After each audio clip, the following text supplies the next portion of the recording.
Hello and welcome to Evangelical 360. I'm your host, Brian Stiller, and I'm pleased to share with you another conversation with leaders, change makers, and influencers impacting Christian life around the world.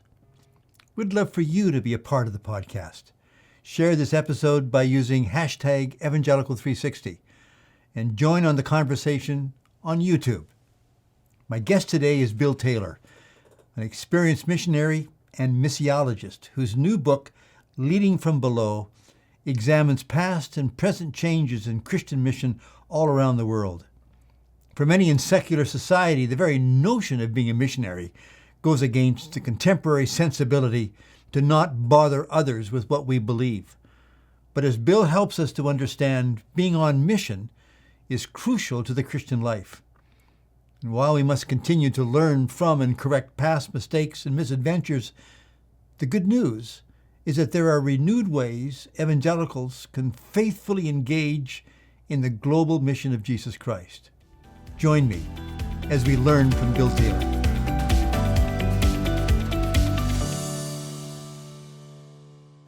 Bill Taylor, such a joy to have you with us today on Evangelical 360. Well, thank you, Brian. I've looked forward to this for a long time. And you and I go back decades into our semi-youth. So it's just great to be able to converse about things that are still very important to both of us.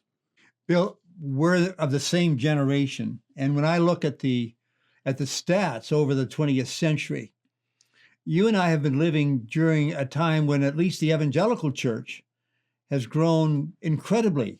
The stats are in 1960, there were about 90 million, and today over 600 million.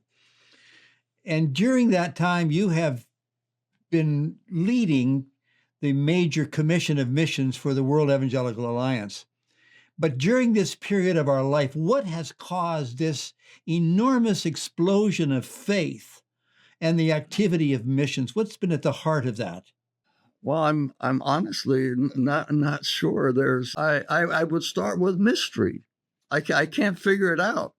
Some would say, well, it's the triumph of the Western missionary movement. SIAM sends missionaries to the Sudan interior. And then we end up with SIM, the largest evangelical, well, second to Anglicans in Nigeria, with a huge missionary vision and enterprise. I look at the mission that my parents went out with in 1938, and then my wife and I went out in that same agency 30 years later. Well, in Latin America, there's a denomination. In Guatemala alone, there's about 1,500 churches that are related to this independent church planting evangelistic movement. And so I think in the final analysis, it's the triumph of God in spite of. And I think the scenario today is very different from my parents, but it's increasingly different from when Yvonne and I went out. My wife was only 23 years old when we went to Latin America. And I'm just saying, honey, forgive me for doing that to you. But I have been privileged, especially in my case, 60 years of cross-cultural mission, to see a movement that's global. And the more immigration, the more refugees, the more migration, the more global it becomes. Bill, in this new book you've written called Leading from Below, an autobiographical account of your own life, you open it at a particular moment where missions exploded. And one of the encounters was with Jim Elliott and him and his colleagues being killed in South America. What was that for you and your wife beginning as a missionary enterprise in your own vocation? How was that arranged by the Spirit out of the lives and the death of these missionaries? I was a teenage kid in Guatemala, and I heard shortwave radio that these 5 missionaries, there was radio silence. And then the next day I find out that they've been massacred. And then Elizabeth Elliott writes the first book, Through Gates of Splendor. And so when my wife and I began dating, we read the life of Jim Elliott. it was one of those crazy things. We're on a date and we would read sections of it. But here's the thing. When I met Yvonne, and she came from a very high Episcopalian background in the city of Dallas, her mother became a believer in her 40s. Yvonne had come to faith through an evangelical neighbor, but this whole religiosity was put under wraps for a long time until she's a junior in high school. But she had an encounter with God somewhere in that pilgrimage of junior, senior year, where, with no context, Brian, as mine of a missionary background, she said, I'll do anything, I'll go anywhere, I'll pay any price. So when I came into the picture, the prior question was already resolved with her. And she said, I love you, I want to be your wife, I'll go with you wherever you go. And it was reading those books that caught us. Now, as I go back and read them, there's a touch of hagiography in those early books by Elizabeth Elliot, where the lily is sort of gilded, but you could not get away from the fact that these men had died. And now I continue researching Elizabeth Elliot's life because she's a remarkable woman who still makes people think. But I think it was Jim Elliott's phrase, that was the one sort of slogan. What is it? He is no fool who gives what he cannot keep to gain what he cannot lose. We thought of putting that on the inside of our wedding rings, but it was too long. But I was raised with slogans, go. The Great Commission was go. It was evangelization. It was proclamation. And frankly, it wasn't until I'm a young adult and studying at Dallas Seminary that I realized the heart of the Great Commission is transformational discipleship, and going is assumed. So in those early years, I think that missionary leadership touched me, biographies touched me. Slogans came and went, and they still have their place. I'm not living the slogans. It seems that within our generation and the explosion of missions that happened in the post-colonial era, while many would say that missions were simply an outgrowth of colonialism, in our experience, this passion to go anywhere was heart and soul to the notion of mission. As a missiologist, did we lose that, or is there a different impulse that drives people into mission today as compared to our generation? Well, I think it depends on where we live, because I was just corresponding earlier this morning with a Latin American missiologist friend of mine, Guatemalan, who's also a poet. He writes sonnets, but he was a pastor. And then God brought him into the Comibam Latin America missionary movement. And then he studied at All Nations Christian College. So today I call David a missiologist.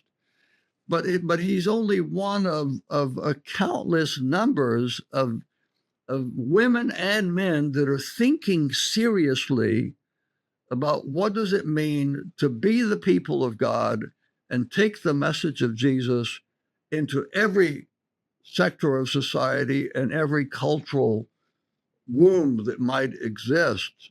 So when I was being shaped theologically or missiologically, let's take 3 years at Moody. Brian, I was an immature kid when I went to Moody. I was 17 years old.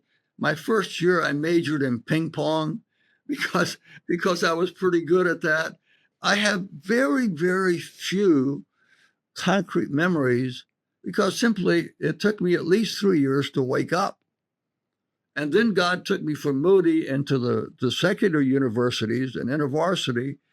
brought a robust thinking of evangelism. And then from there, I go to seminary, and that's when things seriously begin to change. But back then, we did not read anything by an African, an Asian, or a Latin American missiologist, because maybe they weren't there, or maybe they didn't have the mechanisms to publish. Samuel Escobar, René Padilla, Emilio Antonio Nunez, Pedro Arana Quiroz were 4 Latin Americans who shaped me missiologically. But they didn't. It's harder for them to get published. And that's why within my 30 years with the World Evangelical Alliance, I purposed to publish the unpublished voices. And if our agenda were global issues, we wanted global voices. So I think that as I look at it today, there are, I mean, in my mind, I see Africans, I see South Africans, Asians, Latins from the Caribbean, the South Pacific, Middle East, who are making me think missiologically. And my missiology is much more robust, as well as, I think, more biblical, because they see differently. Bill, historically, the mission movement was really from the West, European, North American, to other parts of the world, Africa, Latin America, Asia, and so forth. But today that seems to be turning, so that it isn't just us sending to the rest, but the world contributing. How did that come about? It's intriguing, Brian, and I've thought of this for many years. And at the beginning, it was not so. When you trace, where did the apostles go? Well, we don't know for sure, but tradition and legend says that, well, Luke and Mark ended up in what would today be Egypt, or up the Nile. Paul, we know, it seems that he went to Spain. Thomas, it seems very evident that he went to India. So from the beginning, there was this spreading out. But when we studied church history, it was only the Western narrative. So at what point in my life do I discover the Nestorian church and missionary movement that's based out of what today would be generally Iran and Iraq? And they went all the way to China, maybe to Japan. There were some theological issues with the Nestorian understanding of the person of Christ. But the missionary story was taken to the East, but we did not learn that. It was Thomas Oden's African contribution to global Christianity that woke me up on that one. So I think today, my friends from the global South do not like that phrase, from the West to the rest. I'm in this discussion right now with my Guatemalan missiologist, David Ruiz. Do we use majority world when we're talking in Spanish, or do we use global South? Well, el mundo de la mayoría, it's a little bulky, but sur global is more pithy. So we're opting for global South, but that wasn't my decision. That was his decision. So now we would say from everywhere to everywhere. And I think that's the beauty and the genius and the power of the triumph of God in Christ through the power of the Spirit, that this enterprise is truly global. And that means that the Western missionary movement and church has to adjust to that. And that's something that's very much in progress. And how is the Western church adjusting to other countries that are doing mission work in ours? So you have missionaries from Africa, from Korea, active here, and from the Philippines, active here in our country. Yeah, you know, the Evangelical Alliance of the UAE, when you look at the photographs, 9 out of 10 of them are Filipino pastors, because of the vast tens of thousands of Filipinos that are working in the service industries or even in technology. And so the Philippine missionary movement years ago began a program to equip international contract workers to be not only good at cleaning and servicing and cooking, but also how do we share Christ with this? And one of our stays in Singapore with Yvonne, in the home that we stayed, there were two Filipino women that had worked in the Middle East, and the stories that they told of living Jesus were just phenomenal. For example, they get a job, they arrive, 1-2 suitcases. The first thing they pull out of the suitcase is a picture of Jesus. If they're Roman Catholic, it's probably be the crucified Jesus. If they're evangelicals, it's some portrait of Christ or maybe just a cross.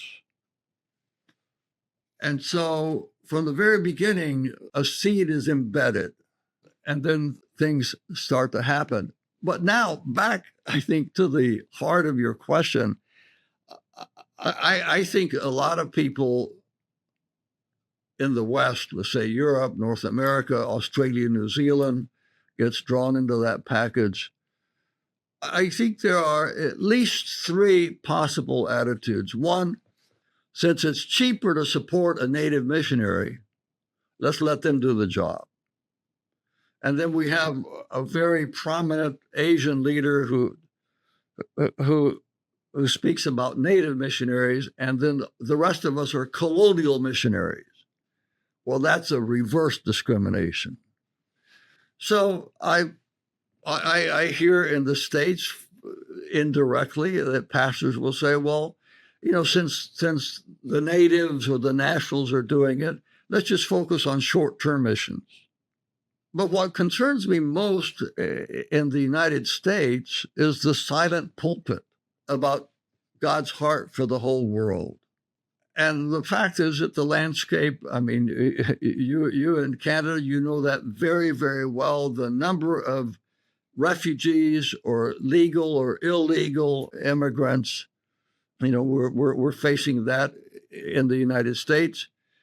But God has his mysteries on that one too. I was speaking at a Spanish church in Austin some years ago, and the worship lasted about an hour and a half, and I expected that.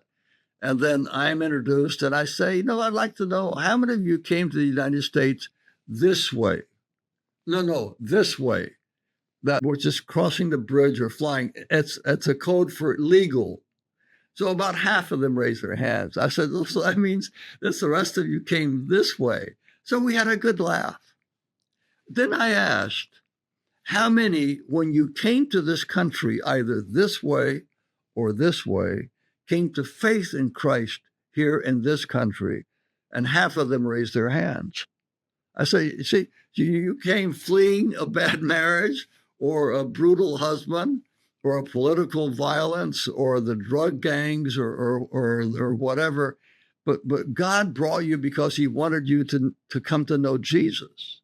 There are now in Austin, I don't know, there are hundreds of Hispanic churches. And then the outreach to the immigrants from Bhutan, from Republic of Congo. So if the Western nations do not adjust, they're going to miss out with a phenomenal blessing of God.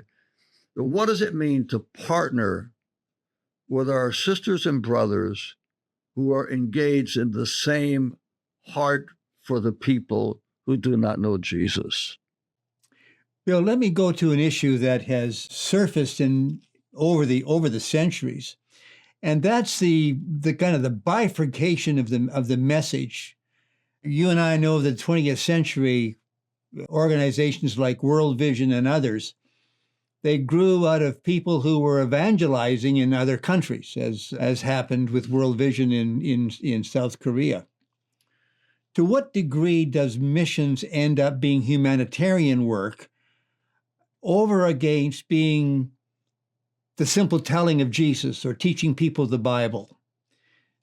How have missions landed in your view and in your experience? Well, I think we're at I don't know if the word crisis or confusion or uncertainty. Maybe it's all of those. When I was growing up as a child of missionaries, the task was evangelism. And so the Great Commission was go. And I remember memorizing these songs, go, go, go, go. These Western mission entities who had that driving vision knew that hospitals were needed and were doors to the hearts of people. It's the Protestant conversionary movement that was convinced that languages, the scripture has to be translated into languages, and then people need to be taught to read. And the first book that's published is the Bible. So there's literacy, a whole phalanx of what we would call today humanitarian interests, but they were essential to the gospel. Now, early on, the question is a Christian hospital in Nigeria a bridge to the gospel or a result of the gospel? I don't know. It's both. It's both.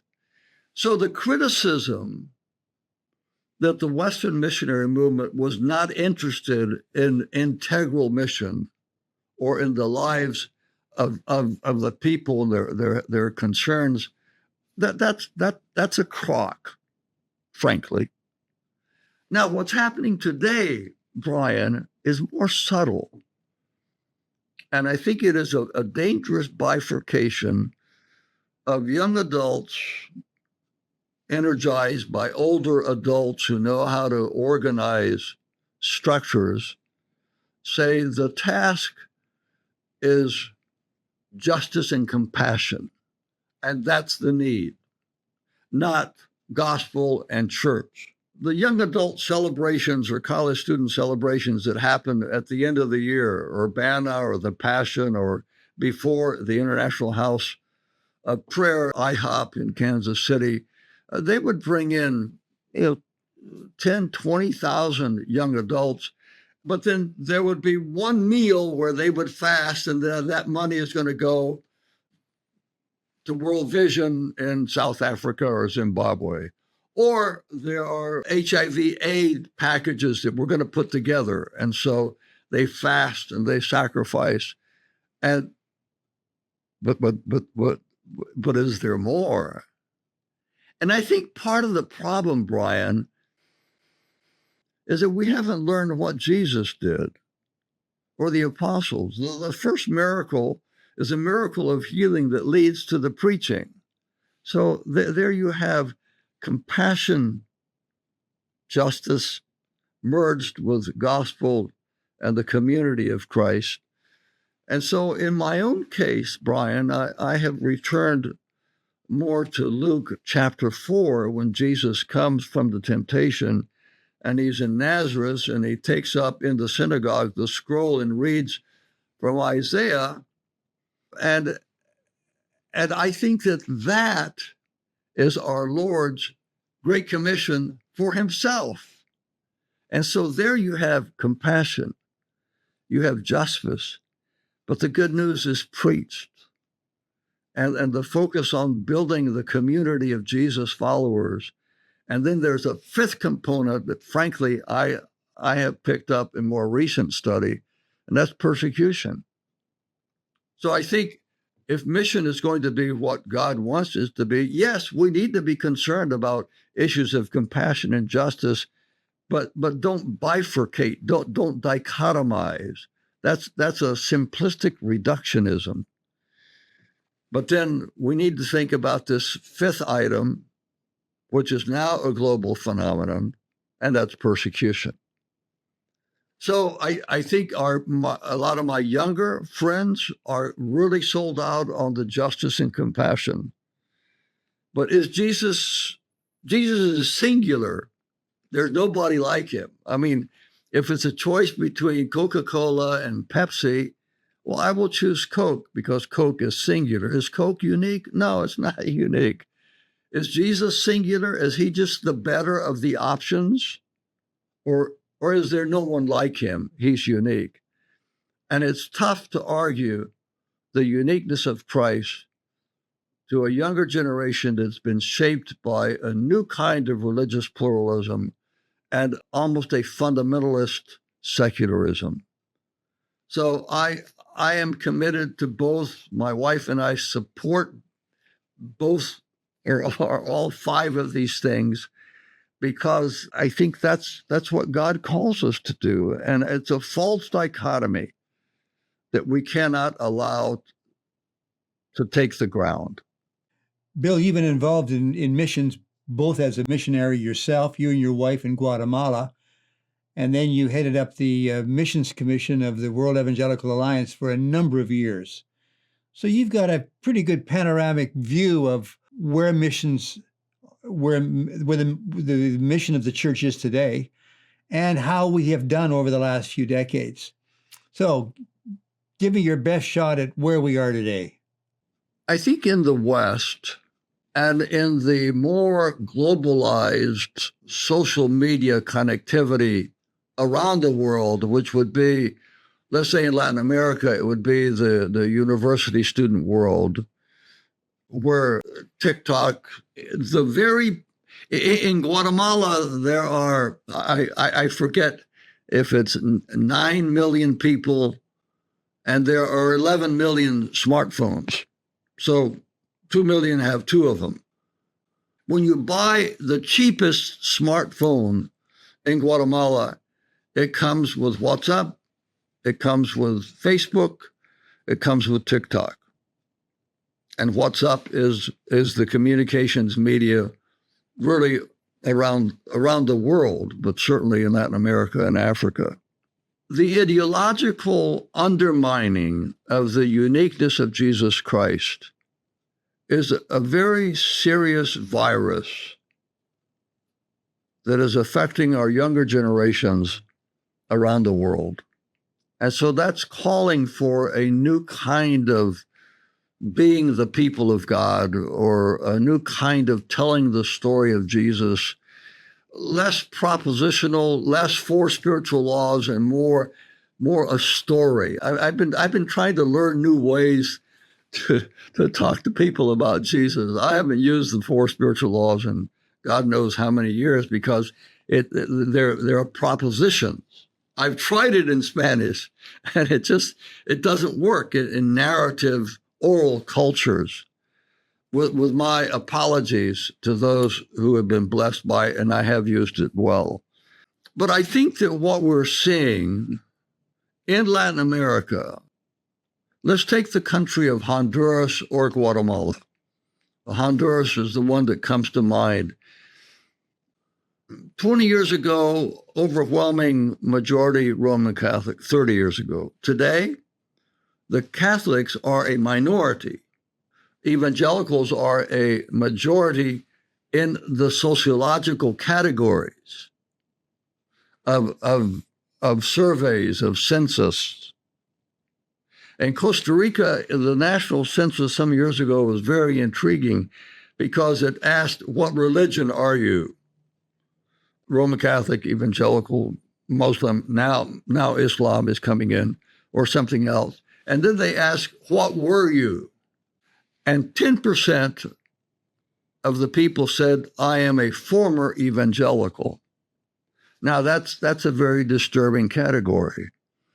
And what we see in Latin America, particularly in countries where the evangelical gospel or churches are numerically as strong, is it's very difficult to find any impact on the society. It's very, very difficult. If Guatemala is about 46 Protestant or evangelical, 46 Roman Catholic, is there evidence of the power of God to change the culture? No, because if the military aren't converted, and if the top rich 1% aren't converted, the nation will not change. So ethics is private, but it doesn't change the society. So I think that a concern that I have from the West is this new pluralism, or I'm spiritual but not religious kind of thing. in some countries of Latin America, which I know the most, it would be nominal evangelical. Ironically, churches, their greatest attendance is the Sunday that serves Holy Communion, because they don't want to miss out on the special benefits of only that Sunday.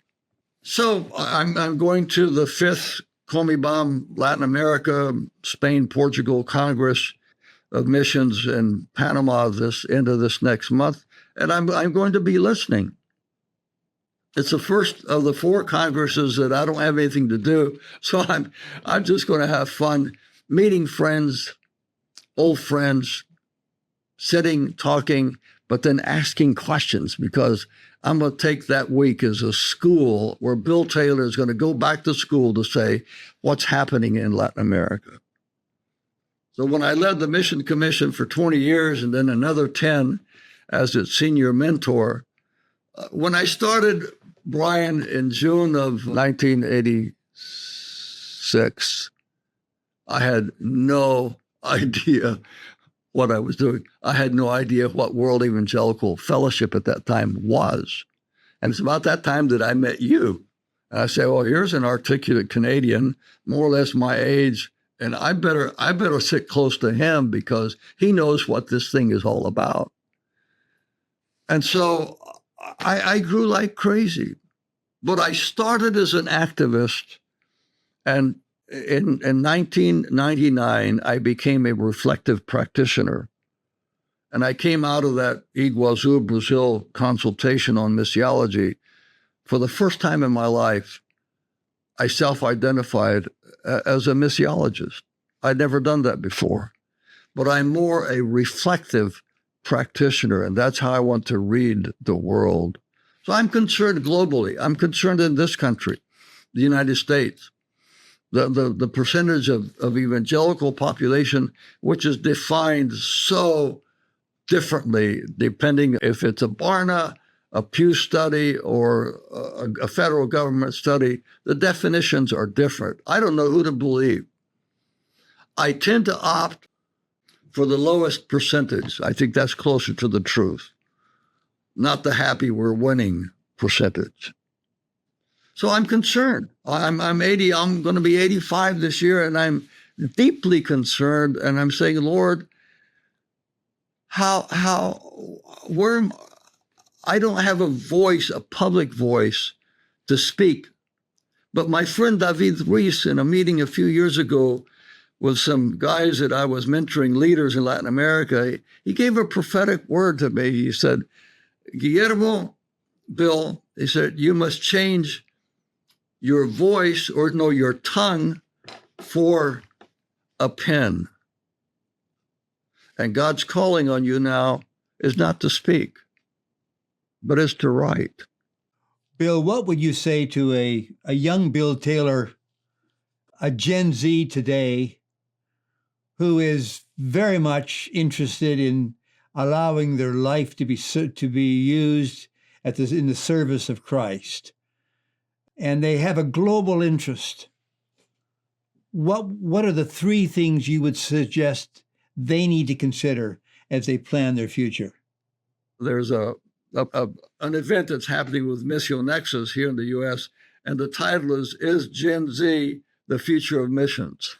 So what would I say to a Gen Z Bill Taylor who has this proclivity, this passion, this tendency? I would say, Bill, I'm going to be 85 years old, but I want you to know how much I admire you, how much I respect you, because you're going against the current. Number 2, you must deepen your spirituality, because stuff is going to happen, especially if you stick with us for a longer term. And there's a spirituality that sort of motivates you and gets you to the field, and then stuff happens. Plans don't work out. You have a conflict with leadership. You're on the brink of being an attrition statistic. And where in the Sam Hill is God now?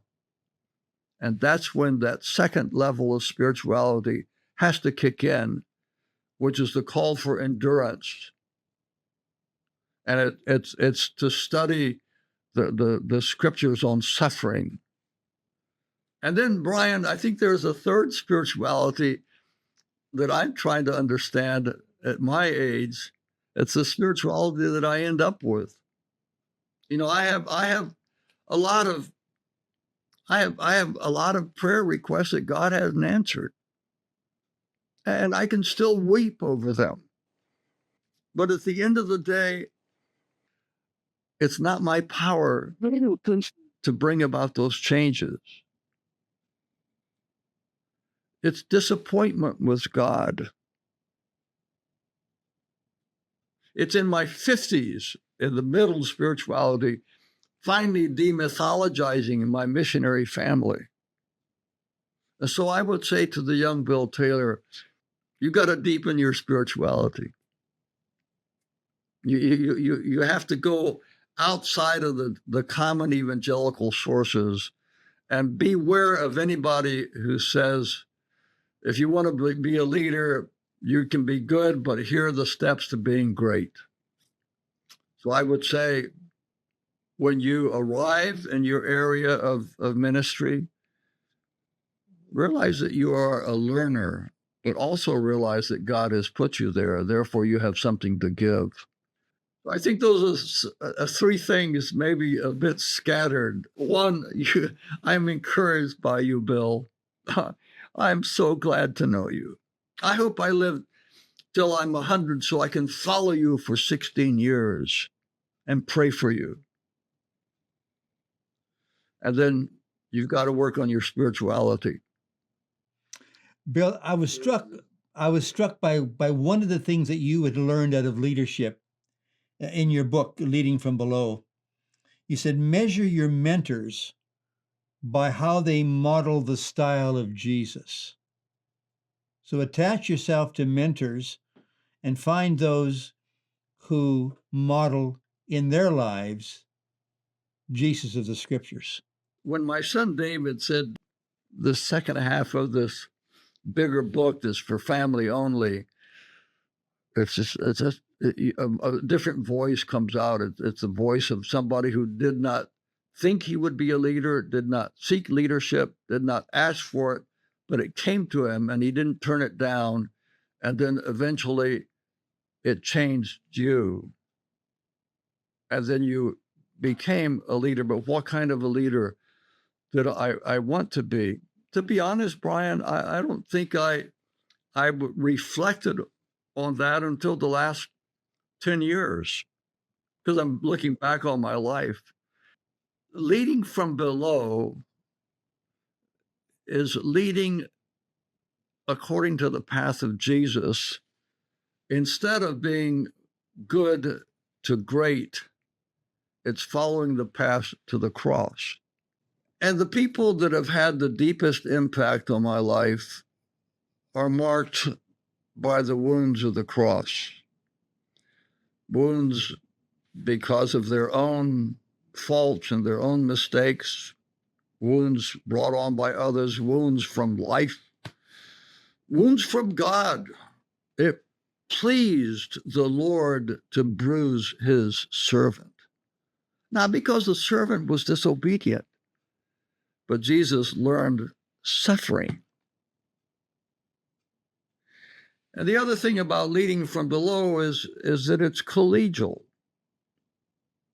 In all my years, with the exception of 2 years on the faculty at Trinity Evangelical Divinity School, I raised my own support. I still do. You know what that's like. You're sort of at the mercy of the generous people of God who you hope stay with you. But in all of my leadership, I was working with people who could have been defined as entrepreneurs. Have money, will travel. I didn't have to raise their support. Therefore, I did not have hierarchical authority over them. It was more, here's a dream I have. Can you help me shape it? How do we need to change this dream? And then the question, would you join me?